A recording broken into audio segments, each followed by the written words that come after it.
మొట్టమొదటిది మనం చూస్తున్నటువంటిది యావత్ ప్రపంచంలో అతి పెద్దదైనటువంటి సూర్య మేరు శ్రీ జ్యోతిర్వాస్తు విద్యాపీఠం నిర్మాణం చేసుకున్నది 9.9 అడి 12 ఆవరణాలుగా ఉంటుంది మొత్తం.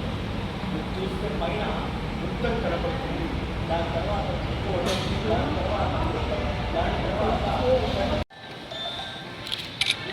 స్వామి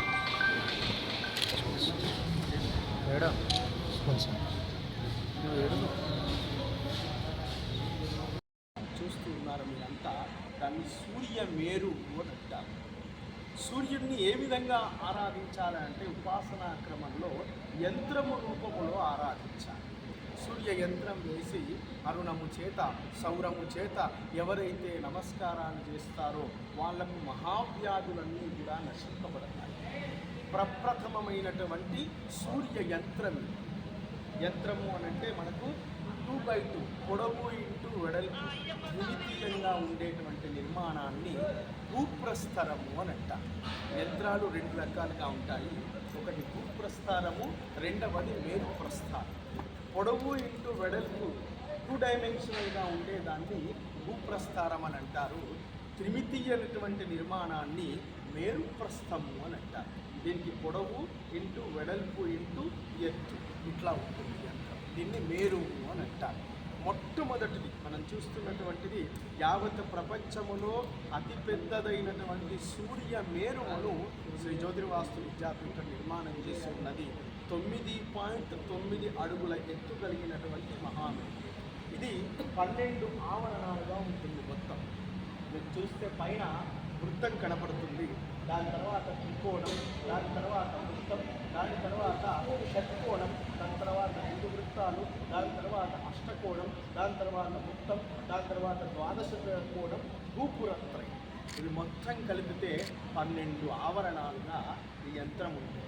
ఇందులో 121 దేవతల యొక్క శక్తి అంతా కూడా ఆపాదించడం. ఇది ప్రప్రథమమైనటువంటి సూర్య మేరు యంత్రం. ఇప్పటి వరకు ఎక్కడ మనము చూడనటువంటి సూర్య మేరువుని శ్రీ జ్యోతిర్వాస్తు విద్యాపీఠం ఈ యాగాంతర్గతంగా నిర్మాణం చేసి ఉన్నది. 15వ తేదీ రోజు ఉదయం 5:58 ఇక్కడ కార్యక్రమం ఆరంభించడం జరుగుతుంది. ఇక్కడ గణపతి పూజ, తర్వాత గురు ప్రార్థన చేసి వరుణానయము అంటే దగ్గర తీర్థం ఉన్నది, మంజీరా తీర్థం ఉన్నది కాబట్టి మంజీరా నదికి వెళ్ళి అక్కడ వరుణ పూజ చేసి ఆ నీళ్లను శుద్ధమైనటువంటి నీళ్లను తీసుకొని రావడం జరుగుతుంది. 8:45 ఇక్కడ ఉదయం గణపతి పూజ, పుణ్యవాచన, విద్యుత్ వర్ణన, సకల దేవీ దేవత స్థాపన, ఆ తర్వాత విశేషమైనటువంటి అర్చనలు జరుగుతాయి. శ్రీ విద్యా సాంప్రదాయం ప్రకారంగా జరిగేటువంటి యాగాలలో ప్రధానమైనటువంటిది అర్చన. ఆ అర్చననే యాగము అని పిలుస్తారు. యాగానుక్రమణిక అని అంటారు. శ్రీ యాగానుక్రమణిక అని అంటారు అర్చన. అందులో మొట్టమొదటిది ద్వాదశ యంత్రోద్ధార మహాపూజనం. ఈ యంత్రంలోకి సకల దేవీ దేవతల యొక్క శక్తినంతా కూడా ఆపాదన చేసి అర్చించేటువంటి పూజనము మొట్టమొదటి పూజనం. ఈ పూజలను ఎవరు చూస్తారో వాళ్ళకు జీర్ణాశయకు సంబంధించినటువంటి వ్యాధులన్నీ కూడా పరిహరింపబడతాయి. ఇందులో 12 పూజలు నిర్వహించడం జరుగుతుంది. ఇక రెండవది మన యజుర్వేదంలో ఉన్నటువంటి అరుణము అనేటువంటి మంత్రపాఠం. ఈ అరుణపాఠం ప్రకారంగా అరుణపాఠం ఎవరైతే చేస్తారో, ఎవరైతే ఆ మంత్రాలను వింటారో, ఎవరైతే సూర్యునికి నమస్కారాలు చేస్తారో, ఈ యంత్రానికి ప్రదక్షిణం చేస్తారో వాళ్ళు దశాశ్వమేధం 10 అశ్వమేధ యాగముల ఫలితం పొందుతారు. అంత గొప్పనైనటువంటిది ఈ మహార్చన.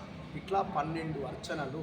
అందులో మొదటి రోజు జరిగే రెండవ అర్చన అరుణార్చన అంటే ఇది మధ్యాహ్నం 2 గంటలకు జరుగుతుంది ఆశ్రమంలో.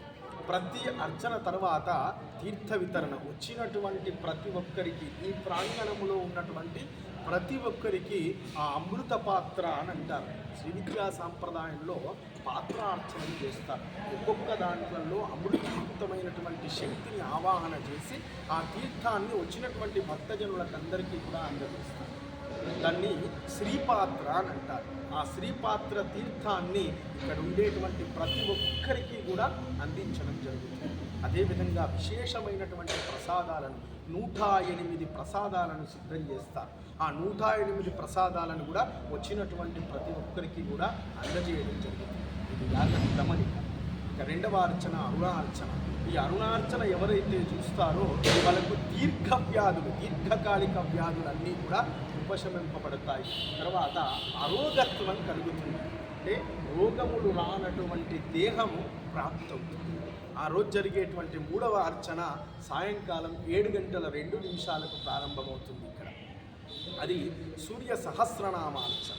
సూర్యుని యొక్క సహస్రనామాలు వశిష్ఠ ప్రోక్తమైనటువంటి వశిష్ఠ మహర్షి చెప్పినటువంటి అటువంటి సహస్రనామాల చేత అర్చించడం జరుగుతుంది. ఇది మూత్ర సంబంధించినటువంటి వ్యాధులు, మూత్రపిండాలకు సంబంధించినటువంటి వ్యాధులకు దివ్య ఔషధం వలె పనిచేస్తుంది ఆ మహాతీర్థం. ఇట్లా మొదటి రోజు 3 అర్చనలతో ఉదయం 5:55 నుండి రాత్రి 12 గంటల వరకు నిశిహారతి వరకు ఈ మహార్చనలు జరుగుతూ ఉంటాయి. 16వ తేదీ రోజు కూడా ఉదయం 6:30 సూర్య నమస్కారాల చేత కార్యక్రమం ప్రారంభించడం జరుగుతుంది. సూర్య నమస్కారాలు చేస్తే